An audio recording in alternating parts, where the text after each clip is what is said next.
Hi all, I'm Cullen Haynes and welcome to Live with Cullen Haynes, episode 46. And we are live on LinkedIn, YouTube, Facebook, Twitch, X. This is happening now, 12:16 Australian Eastern Standard Time. So thank you so much for tuning in, watching now, re-listening to wherever you get your podcasts, and be sure whenever you can, give us a cheeky like and a subscribe. It really helps, and we really appreciate getting this content out to you. My next guest has had over 3 years helping lawyers go solo, start their own shingle, and we've got the episode called Solo, Successful, and six figures, getting that 250 in the first year. Is officially turned one with the Cell Life.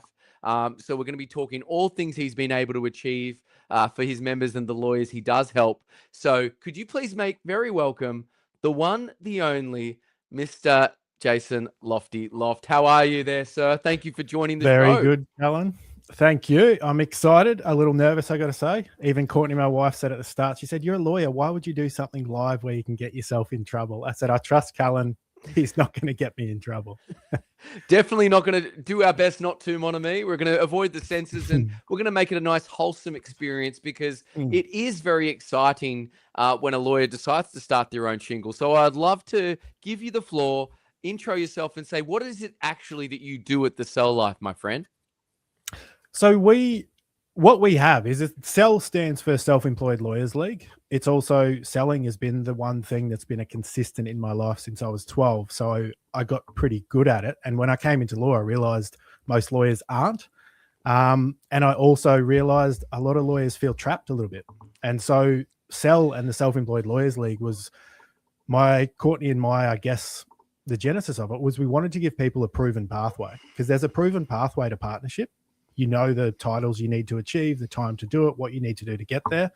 There's a proven pathway to GC. There's a lot of proven pathways for traditional routes in law, but there wasn't one. It's just sort of, hang a shingle. So yes, you do your PMC, you start your firm, but there wasn't like here's a systemized steps you can follow, proven steps that other people have done. Just to give people that confidence to make the leap. So that's why we started it. And that's what we've been doing for over a year now. We just help people make that leap from traditional employed to starting their own business and actually making it successful for themselves. Well, you've experienced explosive growth for within a year, if you're able to share that. And why do you think people are gravitating towards it? Because the word sell, it makes most lawyers, it's all about BD. They don't like selling. Yep. So I'd like to get your legal framework take on that, my friend. It was I knew we were sort of taking the bull by the horns in doing that. And even, you can see I'm in a bright green suit. We've got fun cartoons and stuff. We don't exactly market like a very professional outfit. 2 reasons. Yes. That's never been my personality. And I thought, well, yes, I'm a lawyer, so I'm supposed to be buttoned up and taken seriously. However, I'm also a bit eccentric and like having fun. And I think it's been a combination of both those things. And as I say to people, selling, when you're actually doing it properly, and you know this, you've been doing it longer than me, it's not salesy, it's relationship. It's this person has a problem that you can solve. And if you can solve it, it just comes down to a conversation about the budget. And that little part is where I think lawyers get uncomfortable. And sort of what I just teach them how to step through that part is selling is simply solving. And we just step them through. But it's not a proven skill, I guess, they learn at law school. I didn't learn it. And Definitely I realized not. as I was going through, I was like, when's the BD thing here? And then even a PMC course, they do some great stuff, College of Law and a few others helping do a business plan. But BD is a whole nother thing. And what I didn't like is what I saw in the industry was it was almost like you get dubbed a rainmaker or a grinder. And I was like, well said. Seems wrong. Yeah, because BD is a skill. Like anything else, you can work on that skill. And I think that's what we've been trying to do is reframe it for lawyers to go, no, this is just another skill. You're incredibly intelligent people. We'll just show you this skill set that you need. And underpinning that, for me, that gives them the freedom to choose what you want your life to be. And that's our actual underlying thing is, what do you want your life to be? And let's design a business around that. I'm endeared by what you're saying. And I think it harkens back to my self-enrichment journey that my mother and father got me on, Jim Rohn, Zig Ziglar back in the day. Mhm. And it reminds me of something that good old Zig Ziglar used to say: everyone is in sales, even though you don't have the title of salesperson. If you deal with people, then you are in sales. So I Yeah. really am endeared by that, and I'm all about people. And you like it or not, accountant, lawyer, whoever you are definitely in sales just as we're in sales. So and you can be the smartest person in your industry, but if you don't know how to put yourself out there and, you know, deliver great work and network, you'll never be able to grow that business. Because the trap that most new business owners find themselves in is they think it's all about doing the work, but then when they do that one matter, where's the next one coming from? Or they weren't doing the stuff at this end for it to come out this end, and whatnot. But you know, keeping it moving, Monami, you have lived a long and illustrious life. So I would love to know how you would describe it using just film titles, my friend. There's two, and it's a bit of an unusual background I've got. The one film I thought of was Snowden. Most people wouldn't know this, Oh but my if anyone gosh! actually Googles Yes. me, I was involved in on. quite a big whistleblower case with my father before or while I was becoming a lawyer. He was blowing the whistle. Yes. It was a kind of, when I look back, it's the kind of thing that Hollywood movies are made of when we realize what we went through. Yes. And the other one is, and I guess this has just been part of my personality since I was very young, but there's a TV show called Goliath, Billy Bob Thornton. Yes. And it's effectively every season is Billy taking on a Goliath. And I don't know why, I just, in my personality, I like those David and Goliath fights. I like being the one to come in and go, it seems there's arbitrary or there's bullies or there's something that's going wrong that's hurting people. And I don't mind standing up saying, hey, this is wrong. And so, yeah, those two movie titles, that's what I was thinking, is Goliath and Snowden would probably actually turn out. That's how you get a man in a green suit doing what he's doing. I was going to say, if you've ever seen Happy Gilmore, it kind of looks like the jacket that the golf pros wear when they win the title. So there's definitely that winning-esque vibes, I'd say. But I was it those David and Goliath battles that sparked your interest in helping lawyers go self-employed? What is it that made you go, you know what, I'm going to do this? Yeah, that's a good question, because I'd spent so long. I came into law later in life due to that battle my father had gone through, and sort of a personal motivation to go, I don't want to see another person I care about go through that where I couldn't do anything. I had to sit in the courtroom and watch it happen. And then so I had, you know, big dreams. I was going to do my supervision, start my firm, do it. And then when I got into the firms, that's when I started seeing a lot of senior associates extraordinarily unhappy. And my role was business development in these firms, because I was 30, couldn't afford to be a first-year lawyer because they don't get paid that much.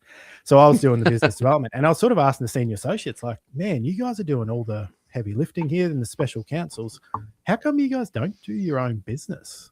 And it was sort of like, oh, that's just not possible, because how do you get clients?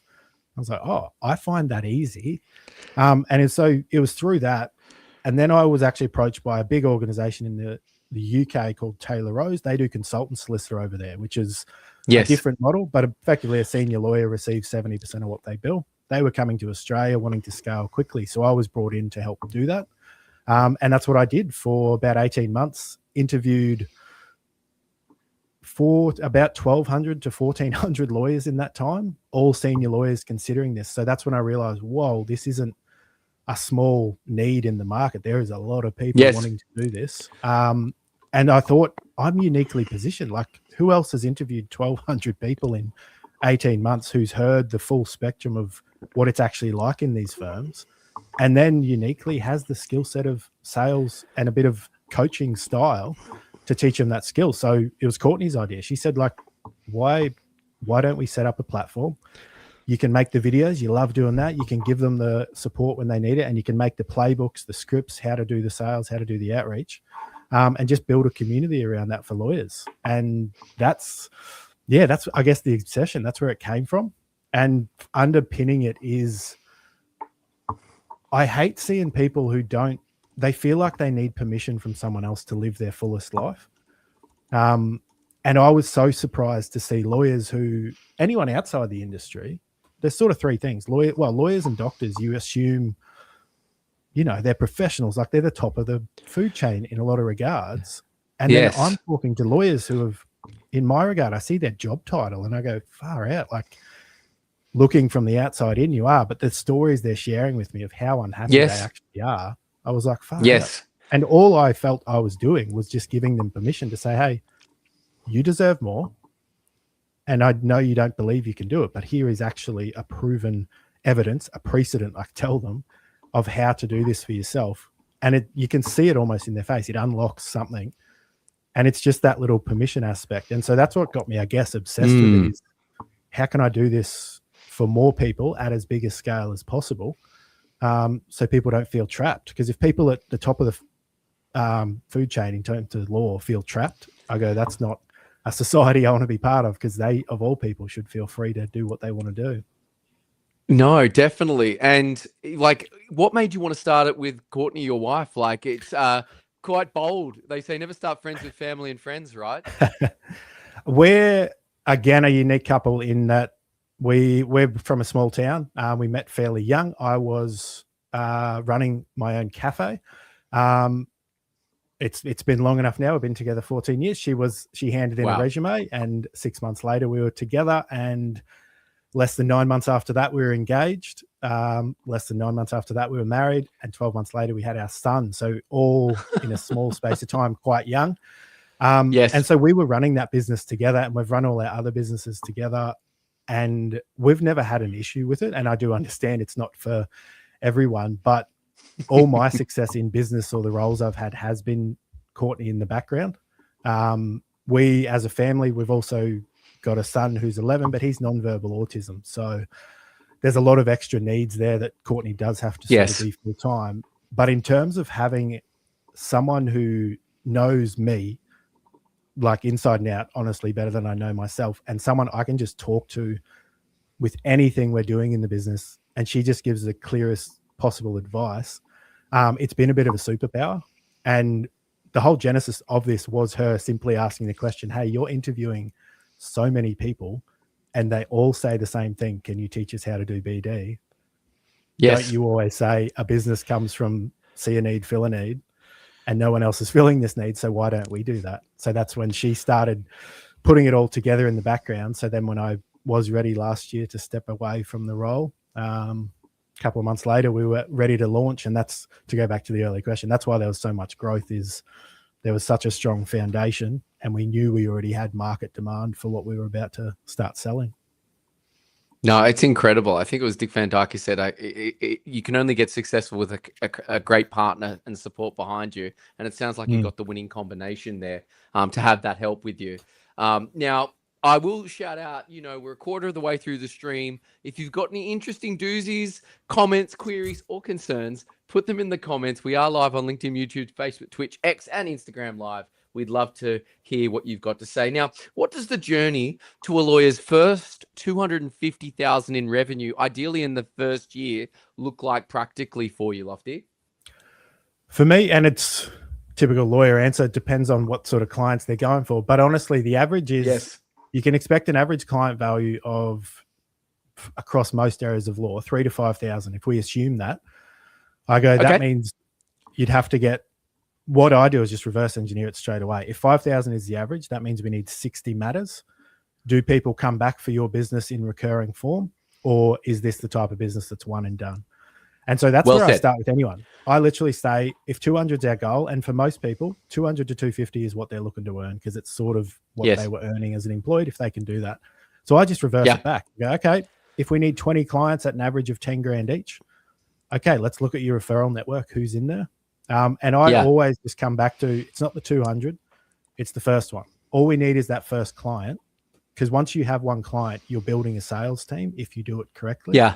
Particularly in law, which is a referral and reputation. So I go, in the first year, what we're building is, yes, we need cash flow, but what we're building is your sales team, which is your first 20 clients who are saying that Cullen is the best mortgage broker I've ever dealt with.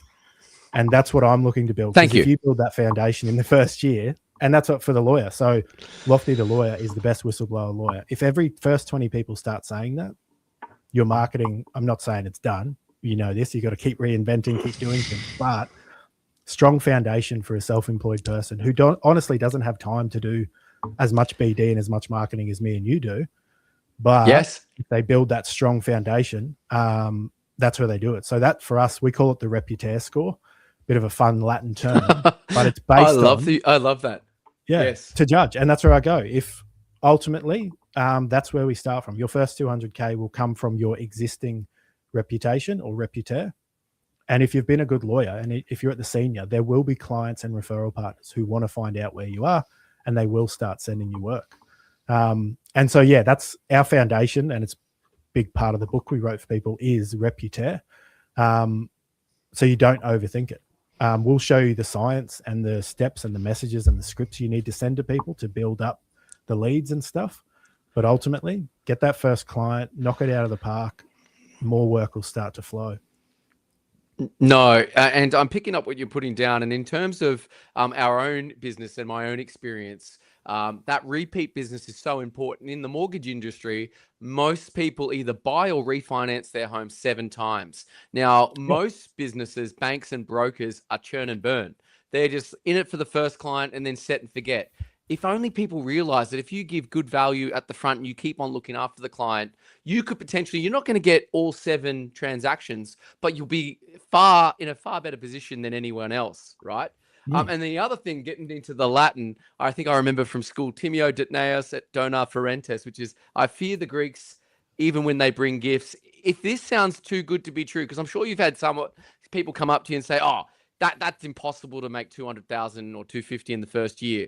But have you genuinely seen when people follow the system, the testimonials must be incredible when people have the right mindset and back themselves, would you say, Jason? Yeah. And it's sort of a simple one because that's what one of the modules we teach. It's called How to Make an Offer So Good People Feel Silly Saying No. Yes. And lawyers are inherently skeptical. And that's for me, I always break it down by the math. And go them because math won't lie to you. I've got the gift of the gab. I can talk you into a lot of different things, but the math can't lie to you. So I try and it's almost like a self-protection for myself. I don't want to promise you'll get to 200, but I can promise you if you execute this many outreaches and you have this many meetings, and the one thing I have no control of is your service level. But if your service level matches what your website says and your LinkedIn profile says, clients will inevitably come back to you. And so if you're genuinely solving a problem, and that's the other part, I like people to take ownership of a problem. For a lawyer to go, of course, this is the problem I do. I help a business owner when there's an unfair dismissal, or I help the person being unfairly dismissed. Own that problem. And it's sort of like putting, I call it the bat signal up. So everyone around you, all the other lawyers, all the other professions, all your family, all your friends go, oh, if someone's being unfairly dismissed, think of me. And it will naturally flow from there. And yeah, so I'm proud, we do get quite a few video testimonials, which I realized in the last month. It's actually quite hard to get lawyers to say something testimonial wise on camera. Yeah. So I was like, actually, guys, this is kind of a big deal that lawyers are willing to say, yeah, this method works. This does actually work. And the thing with it is also we're continually improving it. Like we went from when we met last year in September, 18 members to 80. Every week, that's amazing. Every week we meet with lawyers, we're learning new lessons. Because I'm not saying I know the core 4 methods I teach have worked since I've been 12 years old, and they'll work when AI and the new world we're heading into is different. So I know those methods are based in foundational principles, but I also know the techniques we need to be constantly updated. And so we have lawyers at a weekly networking saying, hey, have you tried this new sales navigator tool? Have you tried this new TikTok idea? Have you tried StreamYard? And they're sharing with each other. Actually, I tried it and here's the results I got. So we're building a library of lessons which are basically live. What is the most effective way to build a client base right now? And it's other lawyers proving it. So we built the foundation, yes, but the lawyers who are our members are building this library of support, which is where the rising tide lifts all boats. That's the entire premise of the business is let's help each other. We don't have to earn the scars. We can learn the scars that others have already earned. Well, that's the whole point, right? It's learn lessons from others that came before you, so you don't have to make the expensive ones. Because what is it? There's a person with the money and the experience. The person with the money will get the experience, and the person with the experience will get the money. And the other thing I want to talk about is, the word of mouth thing. And we've all been at the party where Bob comes up to you, Uncle Bob, your friend Bob, and says, I just settled a matter with the best employment lawyer in the country. And the knife just goes in and you're like, oh, Bob, you know who I am. You know I'm an employment lawyer. Why the hell didn't you come to me? And that's not Bob's fault. And I've said this many times on my streams. That's your fault for not putting yourself out there and making sure people know you as the best in your field and the one that they need to help, even friends and family as well. Depending on the right situation, of course. But, when we started our firm, the first people I hit up, not to get business, was just to let them know that I'd started. I went through what's called the power of, I think it's called the power list or something like that. People that know that have helped, power base. Friends at uni, friends at school, home, like 200 to 300 people that you've known in your life, and just call each one and go, Bob, I just want to find out what's happening in your world, blah, blah, blah. And then they go, what are you doing? And it's like, oh, glad you asked. Well, I've actually started the Cell Life. If you know any lawyers that are looking to do this, then I'm here. And the funny thing is, most people have a network of 120 people. So if they're not your core demographic, you'll always find someone that they know. And I'd love to talk about what you said before. You said 12 years old, you've been applying those skills. What's a surprising skill that you maybe had back then, or that has helped your own career, that you've helped build this business? The one is, it's my son. Or our son, me and Courtney's, because Corby's non-verbal. Yes. The only way for me and Courtney to have a relationship with him is through non-verbal communication. So he can understand a lot of things. We don't know exactly how much he understands, how much he doesn't. But in having to have the patience and take the time to learn to communicate to him and with him on such a foundational level, it has made it far easier for me to communicate to anyone, because I can see the little body language. I can see there's so many little things that I've simply had to be aware of, because that's the life we live 24/7, that in terms of being the salesman and the person people trust enough to make a leap into self-employment, that it's a superpower. There's no other way to describe it. It's allowed me, as difficult as it has been, being special needs parents, it has given me a superpower in the marketplace that there's no way I would have had. So a massive blessing that, we thank him each day. That's a beautiful, beautiful sentiment. And how, there is so much going on in your world with business, your son. How do you unwind after a particularly tough day with everything going on? Where I've got a few things. I'm a big, I've got a bit of a routine I call BIBHA. So it's boxing, ice bath, hang on a teeter, you hang upside down. And then the A is archery. I find those things very meditative and just sort of shut my mind off. So they work extremely well. And then for me and Courtney, it's because the business, we're both kind of very intellectually active, I'd say. So we just like to find a good reality show or a good TV show that you kind of, I call it just I don't want to think, you just tell me some stories and I'll enjoy watching them. So whether that's Below Deck or something like that. I love Below Deck Mediterranean, Captain Sandy or Captain Jason. Yes. I know why you like him. There you go. And just, it's funny just to watch the drama and enjoy it, knowing we're safe in our home and there's no way we put ourselves in those positions. But that's, for us, we enjoy that, and just getting out into nature as a family. That's a big one for us. Just, peaceful, turning off the tech, getting away, shutting off the external noise, which is a big just life lesson for anyone. But you have to in this day and age. No, absolutely. And with our two little ones, we got 2 under 3. Going out in nature is some of the best things you can do, especially with boys.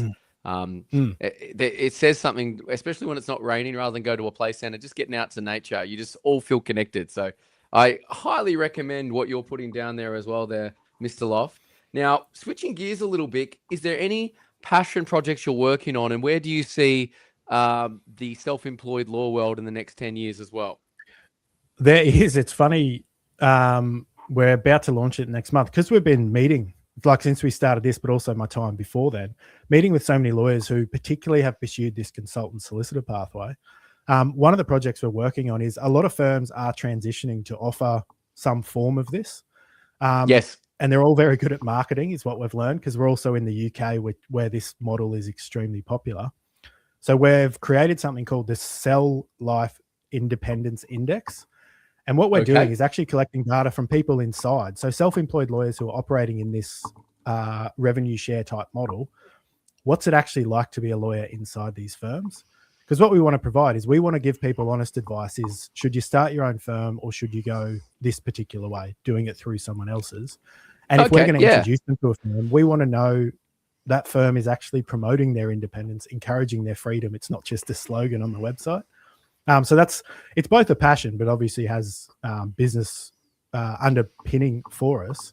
But it's just to be able to give lawyers, because our client is effectively the end user, the independent lawyer looking for a change, to give them to say, hey, yes, these firms are great. People who are in there are listing them as this. And we can give an objective point because we just want you to be independent, whether that's under someone's umbrella or whether it's completely hanging your own shingle. I just know either way, you'll have the freedom you like to live life on your terms. The Cell Life Independence Index. And with the realm of AI, do you see it changing in the next 10 years? You said from 12 or at these AI changes, these 4 precepts that you talk about and teach will still hold. Yeah, because it's the more AI comes into our worlds, the more I'm realizing we miss human to human. Yes. And I've seen some people deploying it in sales things, and I've seen it go horribly for organizations thinking, well, I can replace a 50-person sales team. And I go, no, you can't, because you don't realize what sales is, which is human to human connection and problem solving. Yes. And yes, very well said. As much as social media has social in it, it has pulled us apart as a society. Like, people are more lonely than ever. It's not lying. So as AI hopefully can take care of a lot of the administrative stuff, what I hope and what we're betting everything on is personal relationships will become not necessarily currency, but kind of. So the referral relationships and the referral foundations you build, you will be able to build your business around that. And AI will enhance that, because potentially you won't need as much administrative overheads and support. You can get a lot done, focus on just the legal work, and spend more time getting to know your clients. What do they actually need? What are their plans? What are their life ambitions? Do they have, as you said, like, you know your clients so well, you know the average has 7 mortgages. I go, lawyers should get to know that. If you're a business owner, you'll probably have 7 to 10 unfair dismissals over the next 5 years. Build that relationship with clients. Spend the time understanding them, understanding their needs, and truly being their problem solver. And AI just frees up more time to spend human to human. That's what I hope AI gives, not just the law, but gives society, is, can we get back to, let's just talk to each other and get to know each other a bit again. Very well said. And we all stand on the shoulders of giants, and there's many teachers in our lives. Who's been the most influential teacher or mentor in your life there, Mr. Loft, would you say? For me, because I haven't had a lot of like sort of personal ones. I've been huge on audiobooks since about 2013, 2014, and podcasts. Yes. And so weirdly, and I think that's when we first connected. It's the Jim Rohns, it's the Tony Robbins is sort of the entry point for that sort of stuff. And then you realize who taught Tony, and then you go back, Jim. And who was Jim Rohn? Jim? Oh, yeah, and you go back. Napoleon Hill, and then Zig and everyone, So I consider those people, and that's what I love about technology in this day and age, is you can have, I mean, I have a board that has inside my chat GPT, Warren Buffett, Charlie Munger, and Tony Robbins. What would Warren Buffett, Charlie Munger, because they have so much content out there publicly, you can ask the AI, as my board of directors, pretend to be these people and tell me, this is where I'm thinking about taking the business. What would they say in this situation? I love that idea. Look, we should clip that. Remarkable. Definitely talk about that. That's amazing. The board of your advisors using the AI. Because that's, if you've read a book that you loved, that book is public. AI has consumed it. AI knows that author's tone, how they would solve problems, because that's what books are about. How do you look through a problem and solve it? And so that's what I use it for, is let's put that person in, and how would they solve this problem, just to give me a strategic thinking partner. And it's amazing what it can do for you. I think that's amazing. Warren Buffett, Charlie Munger, and who was the last person? Was it Tony Robbins on there as well? Yeah, I do, because he's current, he's up to date, and he's He hasn't steered me wrong, even though I've never met him. Unleash the power within, Yeah. Yeah. That's what it's all about. You can change your life. And I don't know any Charlie Munger, Warren Buffett impressions, but for Jim Rohn, it's don't wish it were easier, wish you were better. So there you go. What would you like to see change in the legal profession? One word, which is going to sound weird, but permission. From the moment a lawyer, look, this is the education system as well. You go to school, you need permission to do a lot of things. You're ingrained when you go to law school. You need permission from the professor to get a passing grade.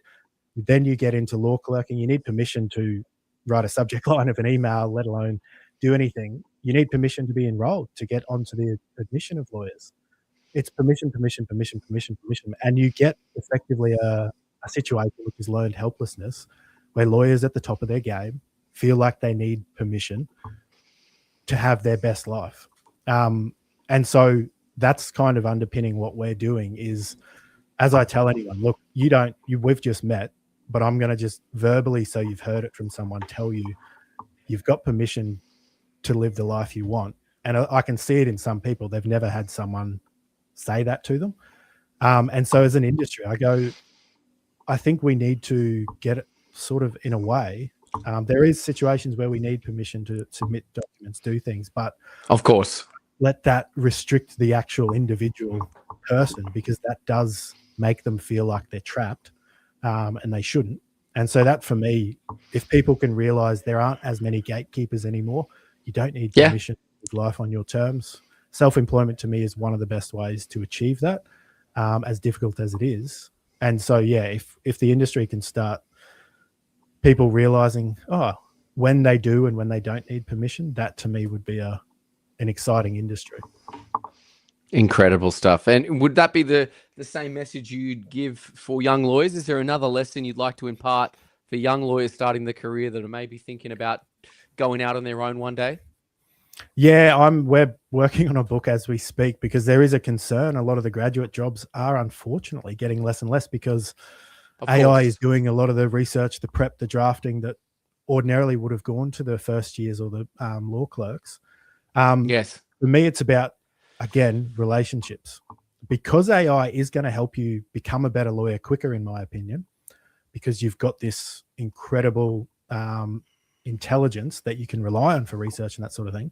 Relationships that you're building at law school with professors, with your network. Everyone has a network, whether they're 18 or not. They do have a network. And so I go, build those relationships so they're strong enough that people trust you, because when people trust you, that's where business flows naturally, when there's trust built.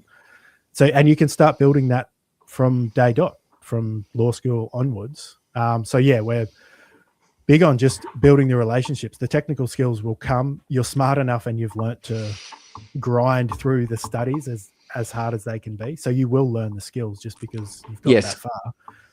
The big skill that no one's going to formally teach you is that relationship building. So put time and effort into that. Amazing. And we'll come back for some bonus questions, but, winding it up and coming to the end of this mortal call when we shuffle off it one day there, Jason, how would you one day like to be remembered in your life one day, sir? I had someone ask me this about a month ago, I think. For me, primarily, it's known as a good husband to Courtney and a good father to Corby. As long as those two remember me well, that's all that I've realized really matters. But in the business, I want people to feel like after they've met me, they feel a little more free. They feel like, I've given them a sense of, hey, you don't need permission. And if people can remember that, whether it's a 30-minute meeting on a call we do with them, or they've become part of our league and they're ongoing, we're supporting them. That's what I hope is, after dealing with Lofty, I feel a bit more empowered. I feel like I can live life on my terms, whatever that is. Because I just see so much of it. People, and I've been there myself, feel trapped. And it's a horrible feeling to feel trapped in a well-paid, good job where society sees you're a lawyer, like you've made it, and you still feel trapped. Like that's horrible to me. So if people I meet can feel I unlock the door or at least open the window for them, that would be something well worth, having on a gravestone. Well, you're already doing that, and I dare say you're definitely helping those people feeling like they are living lives of quiet desperation.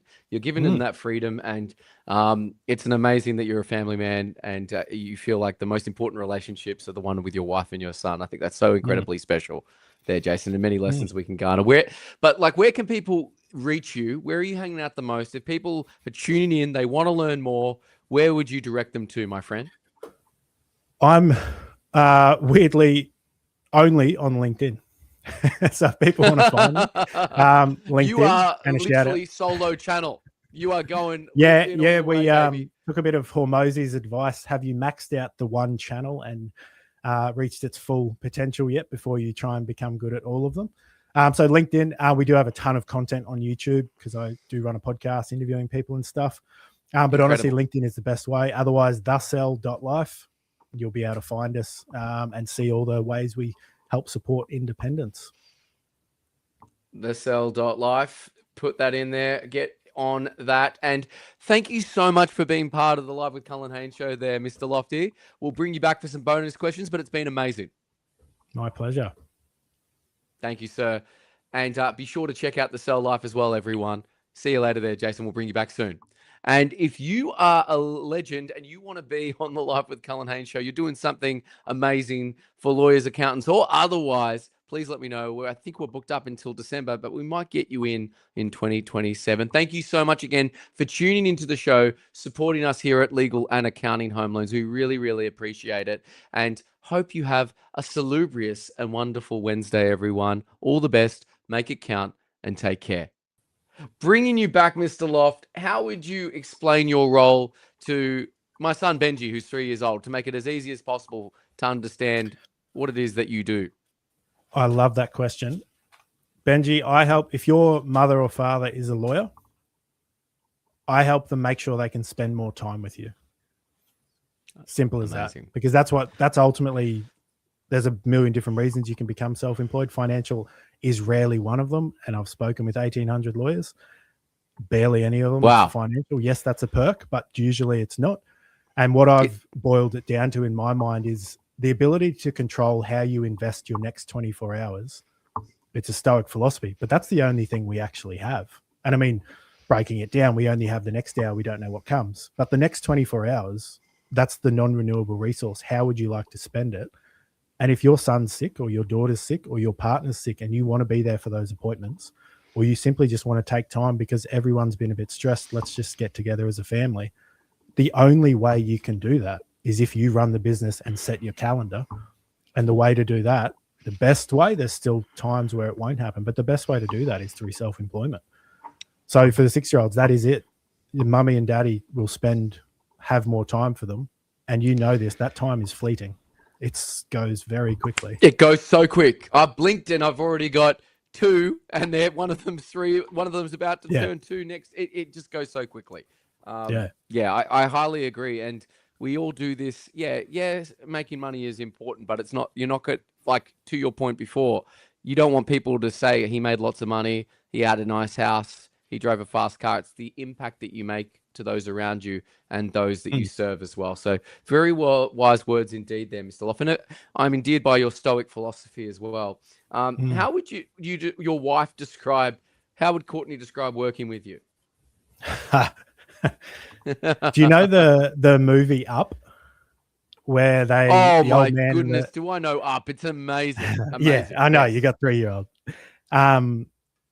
When they're in there, they meet that dog, Doug, and there's the opening scene, and Doug's a talking dog, but Doug's interrupted about every 15 seconds because he's like squirrel, and he sees an opportunity.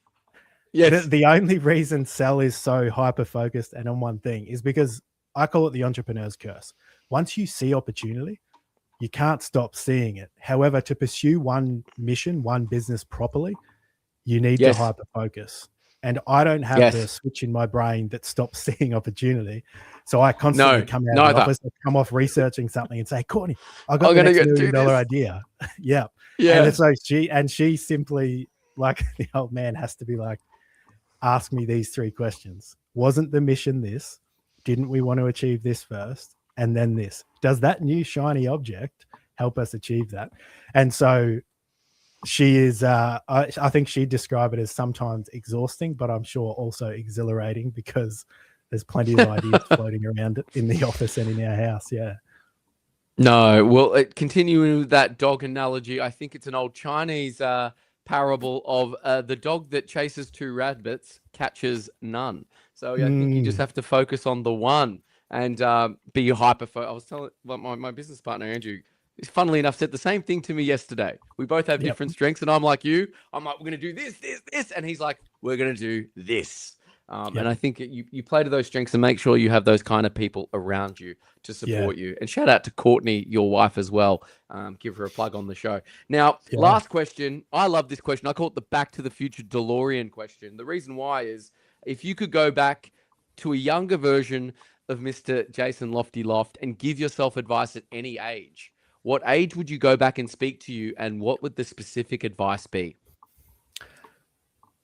And it's one I tell a lot of people, particularly if they're thinking about posting or making themselves more public, putting their hand up as I'm the lawyer for this problem. Yes. Because it's obviously so nerve-wracking for them. It's a Darren Brown. He's a mentalist in the UK. I know Darren. He wrote a book. Yeah, I was thinking you definitely would. The Push. Yeah. Yes. That show, where he got people. So he's obviously, as a mentalist, he's studied the neurons and how the brain works. But he wrote a book called Happy, heavily influenced by the Stoics and stuff. But one of the things he says is, and I'll butcher it, I won't get it exact, but when you realize how little everyone else in the world thinks of you, you're actually free to then pursue the fullest version of yourself. Because we are, and I know this personally, this is why I'd give it to my advice. So few people are paying attention to what I'm actually doing. It's not that important what I'm doing. And if I'm genuinely just trying to, I have a genuine heart to try and help people, why worry what other people are thinking? Because they might think something negative of you for 3 seconds, but then they've got their own busy life they'll get back to, and you're not that important to them. So in realizing that, I find it freeing. Some people find it a bit depressing because they go, "What? No one cares about me." But I know the people who care about me deeply. That's why they're the only ones that matter, Courtney and Corby. Further than that, I just try and do the right thing by people and not worry if they think I'm a snake oil salesman, if they think I'm a lunatic in a green suit. I think it's which we don't. Which we don't. No. I will put it on record. But it's that being free to be yourself, because that's all you can be. You've had a unique life experience, and don't worry. The people the other one is the people that mind. What is it? The people that mind don't matter.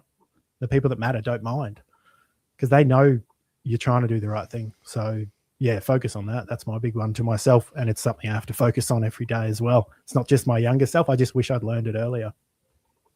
It's so true. And if you haven't read Happy by Darren Brown, give that book a go. Now, I've added it to my reading list. As you know, I'm a bit of a reader, Mr. Loft, so I'm going to get on that. And also his Netflix special, The Push. I love all those things about the way the mind works and what gets people to do things and gets them in the right mindset. Incredible stuff. Lots of gems. We've unpacked so much in this almost 44-minute episode there, Mr. Loft. Again, thank you so much for being on the show. It's been really special having you with me here today, my friend. My pleasure. Thank you. All the best, everyone. Make sure you follow Jason. Go have a look at the Cell Life and be well. Have a great Wednesday. All the best and take care.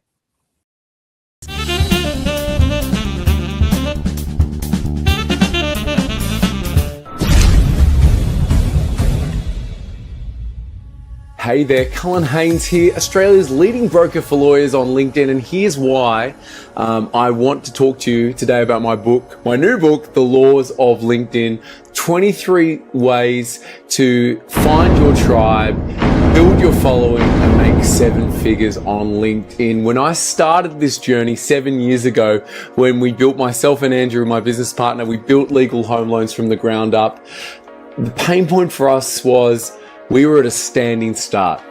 No one knew who we were.